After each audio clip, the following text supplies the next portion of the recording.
see how it goes.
thermal overload. Show you guys this battery. So we've already burned through half. That battery is hot to the touch. Not so hot to burn you, but definitely warm. We'll slap it back in, keep going.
Battery is at 2 bars, and we did hit thermal overload on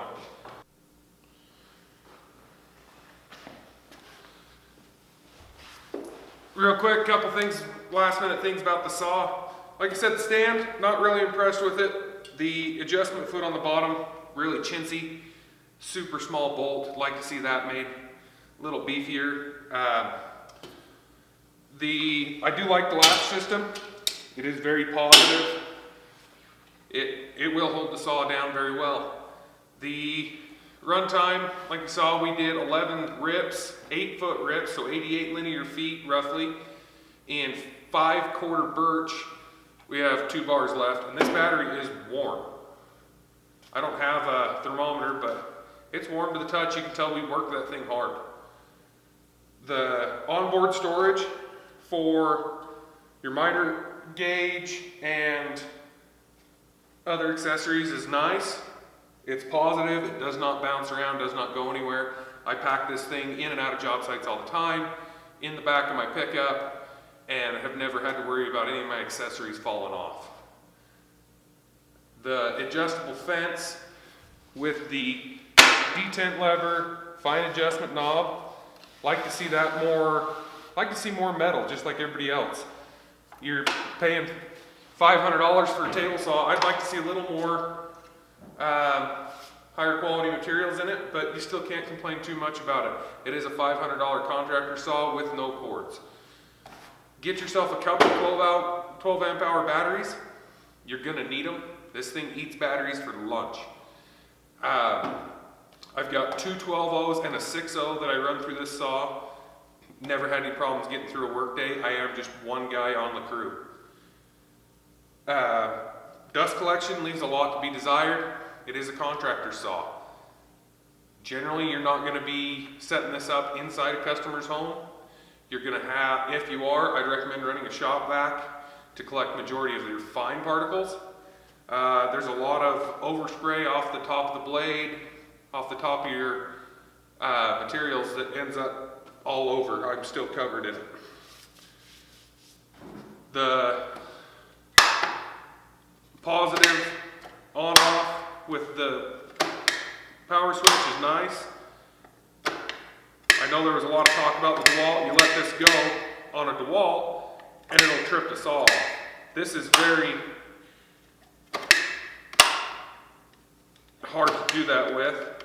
You cannot use that cover, but it does turn off very quick and very easy. There's also a positive lock behind the switch so that you can put in a padlock or a nail or something to prevent any accidental firing of the saw. It is also equipped with 1 key. This is my only 1 key tool I actually have, but I like it. I can leave it set up on a job site and lock that table saw out and nobody can use it until I'm back on the site. So there's no worry about another trade coming in, using your saw, There's no worry about a child if you're working at home. You lock this out, go to lunch, you don't have to worry about your kids coming in and playing with the table saw, because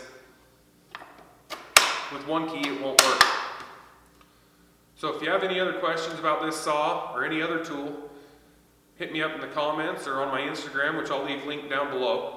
Be sure to like, comment, and subscribe to my channel so you don't miss my future videos. And thanks for watching, guys.